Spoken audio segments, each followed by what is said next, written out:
سيدنا محمد صلى الله عليه وسلم وعلى آله وأصحابه أجمعين. أما بعد، رب اشرح لي صدري ويسر لي أمري واحلل عقدة من لساني يفقهوا قولي. Pertama-tama marilah kita panjatkan puji dan syukur kita kehadirat Allah Subhanahu wa taala atas nikmat iman, nikmat Islam dan nikmat kesehatan, sehingga pada kesempatan yang sangat mulia ini kita bisa menghadiri undangan Bapak Rasiban sekeluarga dalam rangka acara Walimatul Urs, pernikahan putri beliau yang bernama Zulia Alisandi dengan saudara Syaiful Anam. Salawat serta salam semoga tercurahkan kepada ketua kita, suri tauladan kita, Nabi Muhammad sallallahu alaihi wasallam, beserta keluarga beliau, para sahabat-sahabat beliau, dan orang-orang yang istiqamah berjalan di bawah naungan sunnah beliau sampai hari kiamat kelak. Hadirin yang semoga dirahmati Allah Subhanahu wa taala, marilah kita bersama-sama mendengarkan tausiah pernikahan yang akan disampaikan oleh Ustazuna Abu Aslam hafizahullah taala. Kepada beliau kami persilahkan. Langsung. Ya, tidak ada sambutan dari yang.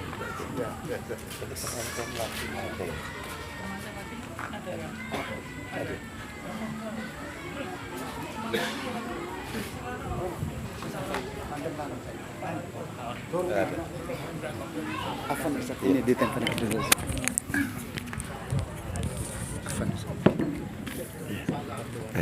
Karena yang live streaming ada dua, otomatis dua. Baik. Ya. Dari Hat satu, dari Ahmad Ani satu. Oh, siap.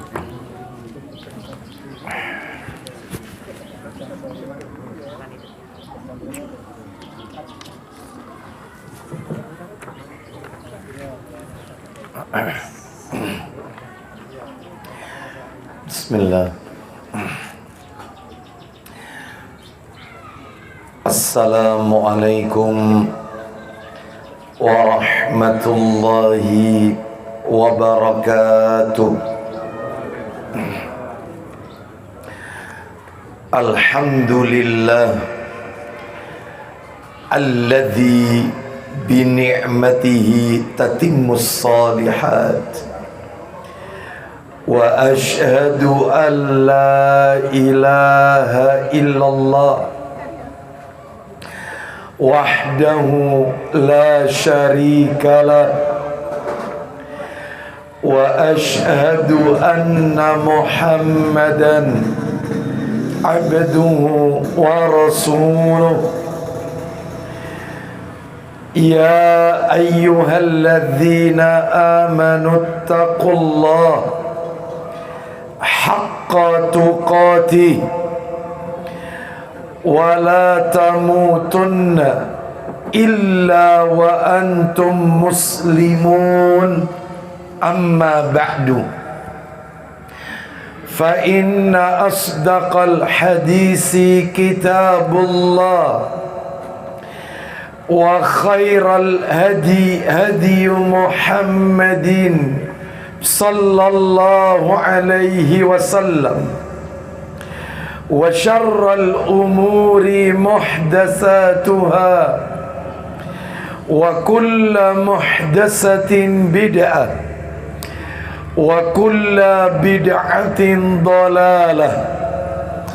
Ikhwani fid din, kaum muslimin, para tamu undangan yang semoga dimuliakan oleh Allah Subhanahu wa taala. Yang saya hormati segenap para asatidzah yang hadir pada kesempatan malam hari ini. Yang saya hormati para pini sepuh dan sesepuh setempat, dan tentunya yang saya hormati segenap perangkat pemerintah atau yang mewakilinya, baik dari jajaran RT, RW atau yang mewakilinya, dan tentunya kepada sahibul hajat, keluarga besar Bapak Rasipan dan Ibu Usama. Semoga Allah Ta'ala melimpahkan karunia rahmat dan barakah pada keluarga dan hajat beliau pada malam hari ini. Bapak-bapak, para tamu undangan rahimani wa rahimakumullah, tidak ada kata yang patut kita ucapkan pada malam hari ini selain rasa syukur kita kepada Allah Subhanahu wa ta'ala atas segala karunia nikmat yang telah Allah berikan kepada kita.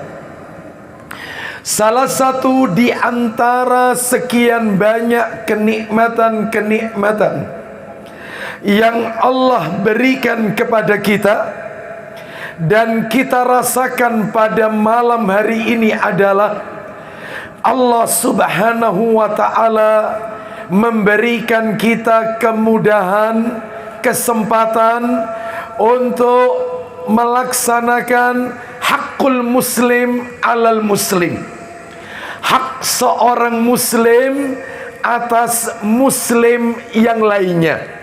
Sebagaimana Nabi sallallahu alaihi wasallam, beliau pernah bersabda, hakul muslim alal muslim sittun. Hak seorang muslim atas muslim yang lain ada 6 perkara. Salah satu dari 6 perkara itu adalah apabila kalian diundang, maka kalian wajib mendatanginya.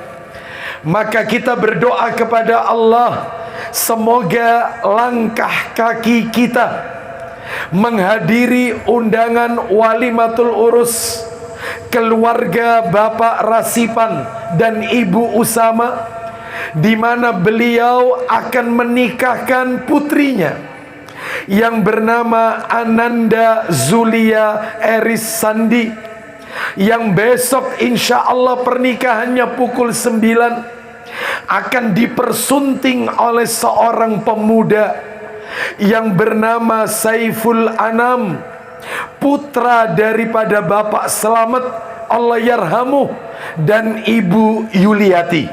Semoga langkah kaki kita tercatat di sisi Allah sebagai pemberat timbangan amal kebajikan kita kelak di yaumil mizan.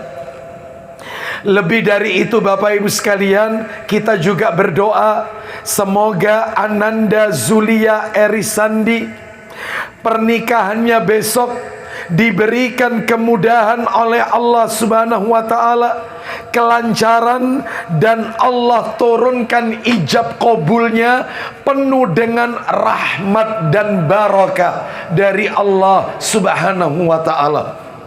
Bapak-bapak, para tamu undangan rahimani wa rahimakumullah, malam hari ini bukan yang pertama kalinya saya berada di tengah-tengah panjenengan, terutama di hajat keluarga besar Bapak Rasipan. Pada putra atau putri atau putra ya? Putra ya. Beberapa tahun yang lalu saya juga diminta oleh beliau untuk memberikan tausiah seputar walimatul urus pernikahan putra beliau. Hari ini kita dipertemukan kembali pernikahan putri beliau, yaitu Mbak Zulia Erisandi. Bapak sekalian rahimani wa rahimakumullah, sebagaimana kita ketahui bersama, rumah tangga yang sakinah, rumah tangga yang mawaddah warahmah, rumah tangga yang penuh dengan kebahagiaan, cinta dan kasih sayang adalah rumah tangga idaman pasutri, pasangan suami istri. Tidak ada satupun pasutri di muka bumi ini yang menginginkan kehidupan rumah tangganya berakhir di meja hijau alias talak atau perceraian. Tidak ada. Bahkan saya yakin apa yang ada di dalam hati Mbak Zulia Erisandi sebelum kalimat qabul itu terucap besok, saya yakin di dalam hati beliau pengen memiliki seorang suami imam yang bisa membawa beliau sampai ke surga Allah Azza wa Jalla. Itu cita-cita Pak Sutri.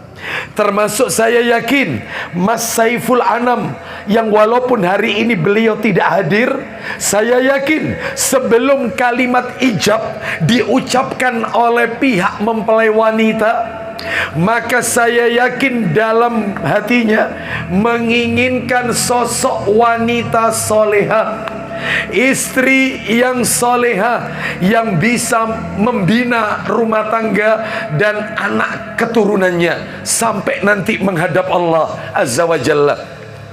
Itulah cita-cita Pak Sutri.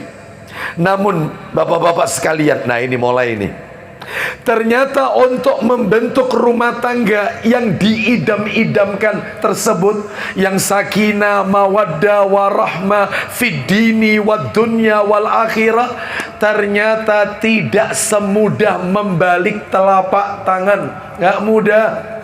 Ternyata butuh kiat-kiat, butuh pengorbanan untuk mewujudkan rumah tangga yang dicita-citakan, diidam-idamkan tersebut.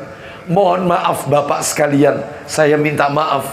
Di sisi lain, kita masih sering mendengar, bahkan mungkin menyaksikan rumah tangga yang usia perkawinannya seumur jagung, alias tidak awet sampai kakek nenek. Rumah tangga yang ibarat kapal berlabuh belum mendarat ke tepian, harus karam di tengah lautan, berakhir dengan perceraian. Banyak, bahkan Pak, maaf ini harus saya sampaikan, mungkin saya bukan satu-satunya, salah satu orang yang sering menyaksikan seperti ini. Loh kok bisa? Saya yakin panjenengan dalam hati bertanya, kok bisa Pak Ustadz sering menyaksikan rumah tangga yang model kayak begini? Ya, karena saya sering kali dimintai oleh wali mempelai wanita, entah itu ayahnya, entah itu pamannya, Pak D-nya, saya sering dimintai untuk menikahkan putrinya. Taukil wali, ada yang alasannya wanita ini anak semata wayang, sehingga ayahnya tidak tega melepas anak perempuan satu-satunya. Ada lagi yang alasannya, maaf, orang tuanya sudah wafat, sehingga keluarganya mewakilkan ke saya. Singkat cerita, laki-laki yang mau saya nikahkan ini adalah laki-laki yang 2-3 tahun yang lalu juga pernah saya nikahkan. Sering kali, bahkan sebelum ijab kabul, saya sering bisik-bisik sama calon manten pria, mas, wajahmu ndak asing buat saya pernah ngawinkan kamu. Apa katanya? Makanya dari tadi saya ndak mau lihat Pak Ustadz itu, yaitu, oh, berarti benar Anda pernah saya nikahkan. Terus sekarang Anda di depan saya, apakah Anda ingin melakukan ta'addud zaujat, poligami, atau bagaimana? Yang Ustadz nikahkan 3 tahun yang lalu, qadarullah Ustadz, cerai Ustadz. Allahu Akbar. Saya masih ingat betul pernikahannya di sebuah gedung yang mewah dengan pernak-pernik tidak cukup puluhan juta, bahkan ratusan juta, dengan permadani atau pernak-pernik yang lux ekspensif. Ternyata rumah tangganya ndak awet, hanya 3-4 tahun berakhir dengan talak. Yang seperti ini banyak terjadi. Bahkan panjenengan kalau buka di Google, ternyata tingkat perceraian tertinggi se-Asia, tingkat perceraian tertinggi se-Asia Indonesia, dan didominasi Muslim. Pertanyaannya adalah, se-Asia loh ini, ada apa dengan negeri kita ini? Katanya mayoritas Muslim. Jumlah pondok pesantren sudah tidak bisa dihitung dengan jari jemari. Ulama-ulama cendekiawan Muslim maka sudah tidak bisa dihitung dengan tangan kita. Sudah banyak ulama-ulama, tapi ternyata tingkat perceraian tertinggi di negeri kita, Indonesia. Ada apa?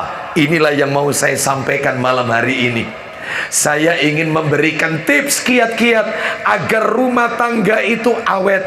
Mudah-mudahan nasihat yang kami berikan ini bermanfaat untuk saya, terutama yang menyampaikan, dan keluarga saya, terutama untuk calon manten, yaitu Mbak Zulia Erisandi dan Mas Saiful Anam, yang akan melangsungkan mahligai rumah tangganya besok pukul 9. Dan mudah-mudahan nasihat yang saya sampaikan ini juga bermanfaat untuk panjenengan yang sudah lama menikah, yang mungkin usia perkawinannya sudah mulai expired mungkin. Iya, oleh karena itu apa yang akan kami sampaikan mudah-mudahan bermanfaat, barokah. Baik, bapak-bapak, kaum muslimin, para tamu undangan, rahimani wa rahimakumullah. Tips kiat-kiat agar rumah tangga kita barokah, rumah tangga kita bahagia dunia akhirat. Apa itu? Satu, yang pertama, tips yang pertama adalah rumah tangganya harus dibangun dengan takwa kepada Allah Azza wa Jalla. Suaminya bertakwa, istrinya bertakwa, bahagia, barokah rumah tangganya. Saya yakin mungkin Mbak Zulia yang saat ini mendengar saya ceramah, pasti dalam hatinya pasti bertanya, loh memangnya apa korelasinya Ustadz antara takwa sama perkawinan, sama pernikahan? Lu sangat erat. Apa korelasinya? 14 abad yang silam, Baginda Rasul sallallahu alaihi wasallam, beliau pernah bersabda, apa kata Nabi? Man tazawwaj faqad istakmala nisfal iman falyattaqillaha fin nisfil baqi. Kata Nabi, barang siapa yang menikah maka dia telah menyempurnakan separuh imannya. Hendaklah dia bertakwa kepada Allah untuk nutupi separuhnya lagi, sisanya yang separuh. Makanya suami istri menikah, laki-laki wanita menikah, lalu bertakwa, sempurna imannya. Saya yakin kita yang hadir pasti tanya, memangnya kalau rumah tangga sudah bertakwa, suaminya bertakwa, istrinya bertakwa, apa yang akan Allah berikan? Oh banyak yang akan Allah berikan, banyak. Apa itu? Baik, Allah berfirman bertubi-tubi di surat At-Tolak ayat 2-5. Apa firman Allah? At-Tolak ayat 2 di akhir-akhir. Allah berfirman, wa may yattaqillaha yaj'al lahu makhraja. Barang siapa yang bertakwa kepada Allah, Allah akan memberikan way out, jalan keluar dari seluruh permasalahan. Loh, dikasih way out?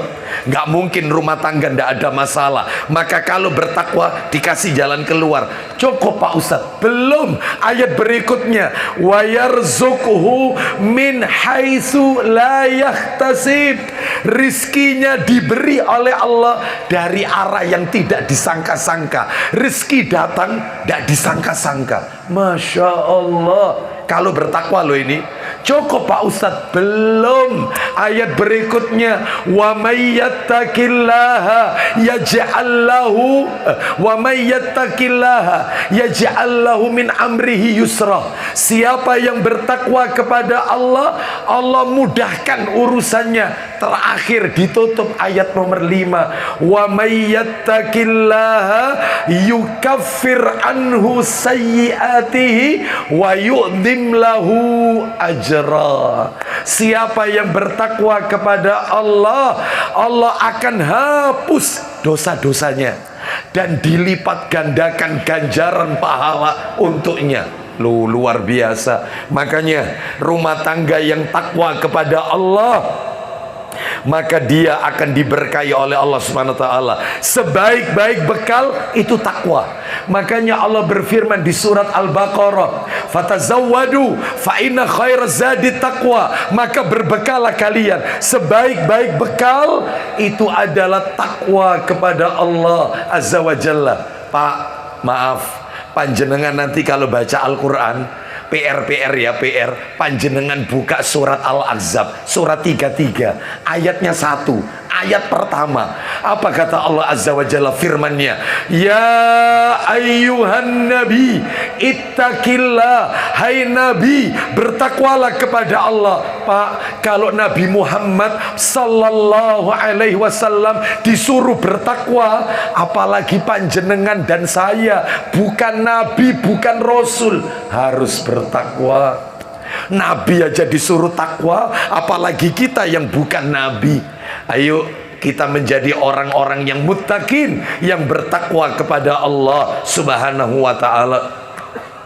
Itu yang pertama nasihat saya supaya rumah tangga barokah. Nasihat yang kedua adalah istri itu amanah. Maka rumah tangga yang memegang amanah, maka dia akan mendapatkan kebahagiaan berkah. Istri itu amanah, anak itu amanah. Makanya kalau ada Mas Saiful Anam malam hari ini, enak ini.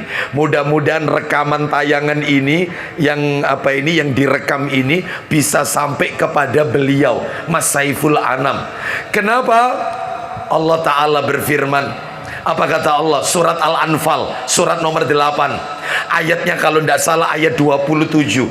Ya ayyuhalladzina amanu la takhunullaha war rasula wa takhunu amanatikum wa antum ta'lamun. Artinya, wahai orang-orang yang beriman, janganlah kalian mengkhianati Allah dan Rasul Muhammad, dan janganlah kalian mengkhianati amanah-amanah yang dipercayakan kepada kalian. Istri amanah, anak amanah, harus dijaga dengan baik. Maka rumah tangga kalau ingin berkah, tolong amanah dari Allah ini dijaga dengan baik. Maaf ya, maaf ini, banyak rumah tangga di luar sana, yang mana suaminya tidak menjaga amanah, istrinya ditelantarkan, tidak dikasih nafkah. Sampai-sampai ada seorang akhwat, seorang wanita datang ke rumah saya, ditemui oleh istri saya. Dia curhat, dia mengatakan, tak pikir saya ini nikah bahagia, ternyata saya nggak bahagia.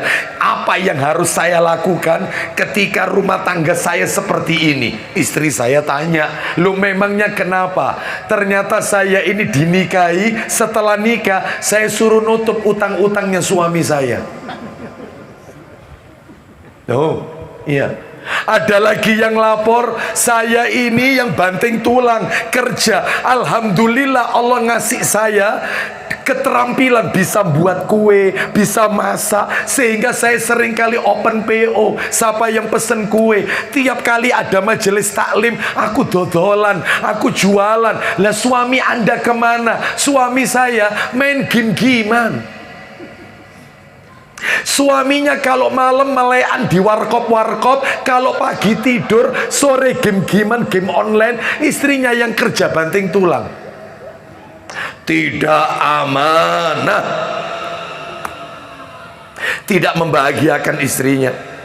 Bahkan ada juga seorang wanita yang berkata, "Ya Allah Ustadz, saya ini nikah, ternyata suami saya ini Ustadz gak kerja, ngandalkan warisan. Jadi ini oleh warisan baru dapat pegang uang. Kalau ndak ada, ya nggak ada apa-apa." Oleh karena itu, maka 14 abad yang silam di sebuah tempat namanya Namirah, yaitu saat haji wada, haji perpisahan. Apa yang Nabi katakan saat haji wada? Nabi memberikan nasihat khusus untuk laki-laki termasuk saya. Apa kata Nabi, wasiat Nabi ketika haji perpisahan, haji wada? Kata Nabi, kata Nabi SAW, fattaqullaha fin nisa fa innakum akhadtumuhunna bi amanillah wastahlaltum furujahunna bi kalimatillah. Apa kata Nabi? Takutlah kalian wahai laki-laki, takutlah kalian wahai laki-laki karena urusan wanita, takutlah kepada Allah. Takutlah kepada Allah dalam urusan perempuan. Kenapa? Karena kalian ambil mereka atas amanah Allah dan kalian halalkan kemaluannya. Maaf, itu karena kalimat Allah, ijab qabul qabiltu nikahaha, halal jadinya. Oleh karena itu maka harus amanah. Saya akan bacakan satu hadis, saya tidak tega bacanya karena ancamannya keras ini bagi setiap laki-laki. Apa itu ancamannya? Hadis riwayat At-Tabrani, disahihkan oleh Syekh Albani rahimahullah dalam kitab Sahih Targhib wa Tarhib di hadis yang ke-1807, di mana Rasulullah sallallahu alaihi wasallam beliau bersabda, ayyuma rajulin tazawwaja imra'atan ala maqalla minal mahri au kasura. Lelaki mana saja yang menikahi seorang wanita, baik itu maharnya sedikit atau maharnya banyak, laisa fi nafsihi an yu'addiya ilaiha haqqaha khada'aha, sedangkan di dalam hatinya dia tidak ingin membahagiakan istrinya. Dia menikahi wanita itu ingin buat main-main anaknya orang. Maaf, dia menikahi wanita itu hanya ingin melampiaskan kebutuhan biologis, tidak lebih dari itu. Dia menikahi wanita itu tidak ingin membahagiakan.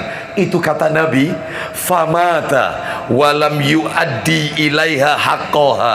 Jika laki-laki itu meninggal sementara dia tidak membahagiakan istrinya, menelantarkan istrinya, laqiyallahu yaumal qiyamah wa huwa zanin, maka kelak di hari kiamat Allah memandang laki-laki ini matinya mati pezina, naudzubillah min dzalik. Berat tugasnya laki-laki. Hati-hati. Makanya mudah-mudahan video ini, tayang ini sampai ke Mas Saiful Anam. Harus menjalankan amanah dengan baik. Istri amanah, nanti bakal punya anak. Anak itu juga amanah. Itu nomor 2. Nomor 3. Sampai jam berapa ini? Hah? Subuh. Saya yang tidak kuat. Ya. Baik, ya. Kita sebutkan beberapa saja ya. Baik. Yang nomor 3, supaya rumah tangga berkah, rumah tangganya mawaddah warahmah. Yang nomor 3 adalah harus berbakti kepada orang tua. Nggak ada ceritanya rumah tangga ndak akur sama orang tua, apalagi terus juga sama mertua. Meskipun mertua itu bukan orang tua, mertua itu masuk kategori karib kerabat, tapi kalau ndak akur, jangan harap hidupnya berkah. Jangan harap. Kenapa? Sebab Nabi sallallahu alaihi wasallam dalam riwayat Bukhari dalam kitab Adabul Mufrad, di awal-awal kitab pembahasan Adabul Mufrad, apa kata Nabi sallallahu alaihi wasallam? Ridallah fi ridal walid wa sukhtullah fi sukhtil walid. Keridhaan Allah bergantung keridhaan orang tua. Murkanya Allah bergantung murka orang tua. Makanya kalau pengen bahagia, sering-sering mencari ridhonya orang tua. Karena tanpa ridho orang tua, jangan harap rumah tangganya bahagia dunia akhirat. Kemarin ada yang tanya ke saya, Ustadz, Ada loh Ustaz, ada loh. Rumah tangga itu sama orang tua, anaknya kurang ajar, dia mutus silaturahim, benci sama orang tua, terus sama mertua juga ndak akur, tapi hidupnya fine-fine saja, hidupnya enak Ustaz. Ya, uripe enak Ustaz. Ya apa itu yang seperti itu? Pak, maaf, inilah yang namanya istidraj. Apa itu istidraj? Istidraj ini adalah jebakan berupa limpahan rizki untuk mengadab dia di hari kiamat. Saya kalau boleh memberikan perumpamaan supaya enak mikirnya, seperti orang punya tambak bandeng. Coba panjenengan tingali, lihat Bapak Ibu sekalian, orang punya tambak bandeng. Waktu dia masih kecil, nener kan, nener ya, bandeng masih kecil, itu sama petani tambaknya kan dikasih makan terus pagi, siang, sore. Ketika bandeng itu besar, ukuran tertentu, ujung-ujungnya bandeng ini kemana ujung-ujungnya? Dilelang di pasar, pelelangan ikan. Ujung-ujungnya nasibnya bandeng ya di penggorengan, sreng. Seperti itulah orang yang dapat istidraj, ndak sholat, ndak pernah ke masjid, sama orang tua durhaka, kurang ajar, rezekinya sama Allah kerannya dibuka, terus tambah sugi, tambah enak, tambah marem, tambah mapan, sama Allah dibuka rezeki. Tapi nanti tak azab kamu, nanti tak azab.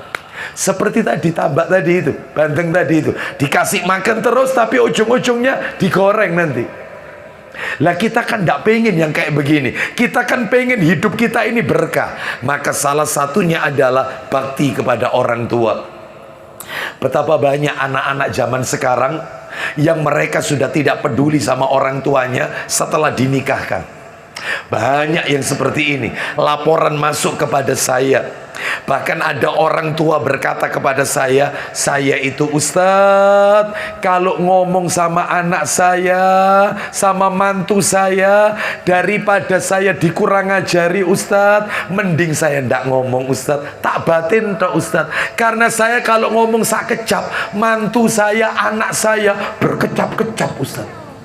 Makanya saya diem Ustadz. Ya, tak batin tok sama saya, tak doakan yang terbaik. Nah ini kan tidak boleh yang seperti ini. Ya, oleh karena itu harus berbakti kepada kedua orang tua.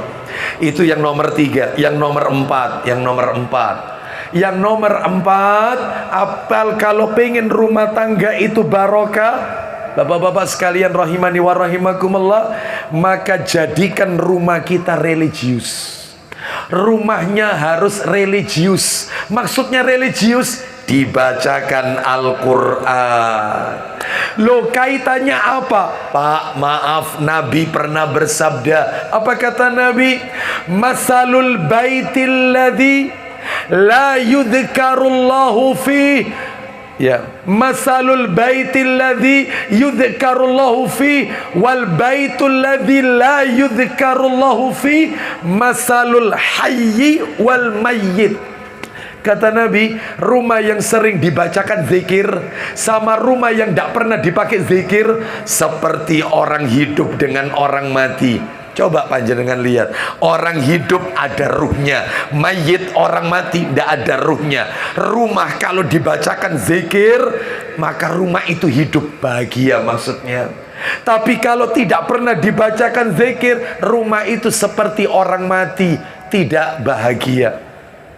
Makanya zikir pagi petang, malam Jumat baca Al-Kahfi, dibacakan solawat malam Jumat, hari Jumat banyak baca solawat. Loh, terus banyak zikir-zikir yang Nabi sukai. Subhanallah, walhamdulillah, wala ilaha illallah, wallahu akbar. Itu zikir yang paling disukai Nabi Sallallahu Alaihi Wasallam.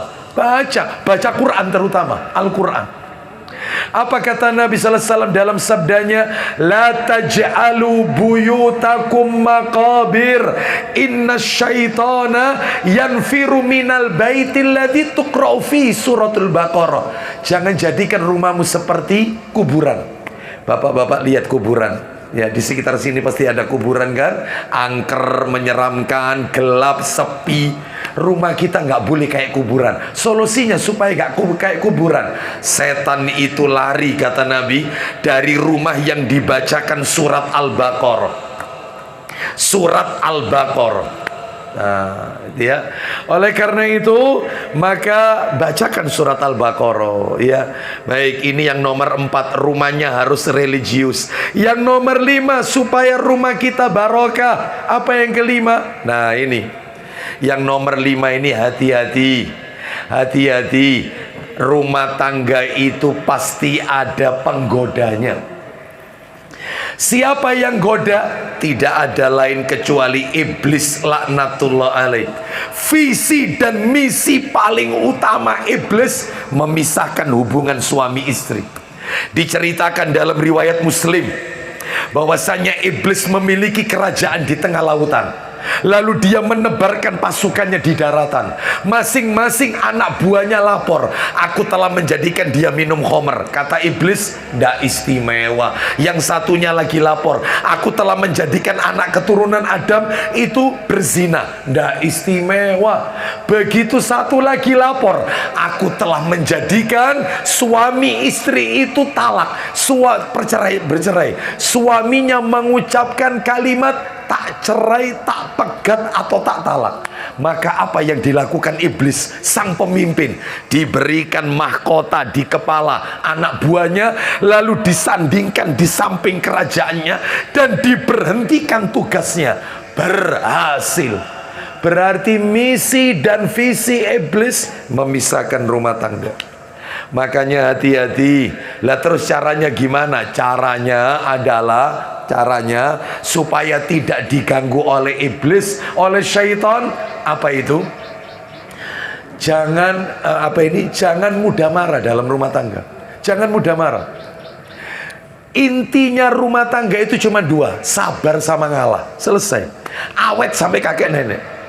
Apa kata Nabi dalam riwayat Muslim? La yafraq mu'minun mu'minatan in kariha minha khuluqan radhiya minha akhar. Janganlah kalian mencaci maki wanita mukminah. Nggak boleh. Apabila kalian sudah tidak suka karena perilakunya. Jadi kalau seorang suami sudah benci sama istrinya, apakah dipulangkan ke rumahnya Pak Rasipan? Tidak. Maka suami yang baik, kalau dia jengkel sama istrinya, apa kata Nabi? Ingat kebaikannya, lupakan kesalahannya. Saya tidak bosan-bosan kalau acara pernikahan seperti ini, walimah, akad nikah, seringkali mengatakan, seringkali nyampaikan, kebaikan pasangan kita pahatlah di sebuah batu, sedangkan kesalahan pasangan kita tulislah di atas air. Kalau dipahat di batu, tidak mungkin akan hilang, tapi kalau ditulis di atas air, maka dia akan hilang. Maksudnya, ingat kebaikannya, jangan cari-cari kesalahannya. Jangan. Apalagi dalam riwayat Tirmidzi, seorang laki-laki datang kepada Nabi, ya Rasulullah, kam afu anil khadim. Wahai Rasulullah, berapa kali aku harus memaafkan pembantu? Tanda kutip ya, pembantu, ART, asisten rumah tangga, pembantu. Berapa kali aku maafkan pembantu? Apa kata Nabi?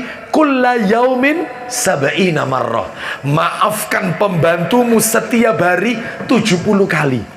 Lah kalau sama pembantu dimaafkan 70 kali, apalagi sama istri. Wajar. Hari ini gak masak, biasa. Mungkin masakan kasinan, gak usah ngamuk ya, gak usah ya. Seperti itu. Ternyata besoknya ndak masak lagi. Makanya pentingnya punya istri 2 itu ya kayak gini pentingnya ya. Kalau satu ndak masak, satunya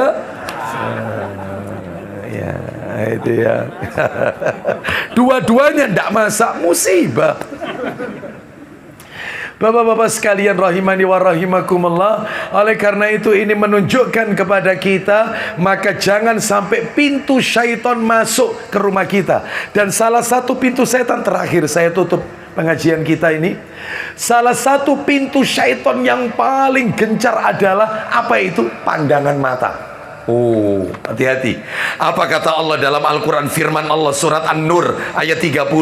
Qul lil mu'minina yaghuddu min absarihim. Katakan kepada laki-laki yang beriman, hendaknya mereka menundukkan pandangan. Ayat 31-nya untuk perempuan, An-Nur juga. Wa qul lil mu'minati yaghuddna min absarihinna. Dan katakan kepada wanita yang beriman, hendaknya mereka menundukkan pandangan matanya. Pak, maaf ya, munculnya will wanita idaman lain, munculnya pil pria idaman lain karena mata yang tidak dijaga. Mata yang tidak dijaga. Kalau seorang suami yang di matanya tidak ada perempuan cantik kecuali istriku, kalau di mata istri tidak ada laki-laki paling tampan kecuali suamiku, insya Allah tidak ada orang ketiga, tidak ada setan berkepala manusia yang mengganggu rumah tangga kita. Ada. Ya, semuanya itu dari mata. Makanya ada laki-laki bilang sama saya, Ustadz, saya nikah itu sudah 10 tahun Ustadz. Terus kenapa ini? Kenapa ini? Kenapa Ustadz ya? Semakin saya usia pernikahan saya semakin bertambah, saya kok tambah bosen Ustadz ya lihat istri saya ya. Kenapa? Langsung tak jawab, karena Anda suka lihat yang bling-bling, Anda suka lihat yang glowing-glowing, Anda suka lihat yang cantik-cantik, makanya lihat istri Anda bosan. Coba pandanganmu kalau hanya lihat istri. Masalahnya Ustadz, istri ini kadang-kadang suami pulang kerja, ternyata Ustadz mungkin dia tidak dandan atau gimana, rambutnya sudah di atas, ya seperti itu. Belum lagi nanti baunya bau dapur, ya. Sampai saya itu kalau masuk rumah bukan assalamualaikum Ustadz, yang saya baca itu a'udzubillahi minasyaitonirrajim. Iya, Bapak sekalian, iya, ya harus sabar, nasihati istrimu. Ya, maka sebagai wanita harus tampil, yaitu cantik di hadapan suami.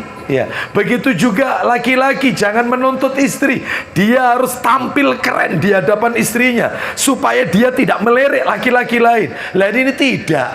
Laki-laki kalau sudah nikah dapat setahun 2 tahun, itu kadang-kadang kalau pagi istrinya sudah berhias berdandan secantik mungkin, ini tetap sarungan, kaos kutangan, ya tetap kepet. Yang anu itu perhatikan itu burungnya, burung peliharaannya. Ya sambil suitan, iya burungnya. Tetap mulai pagi sampai siang tidak mandi.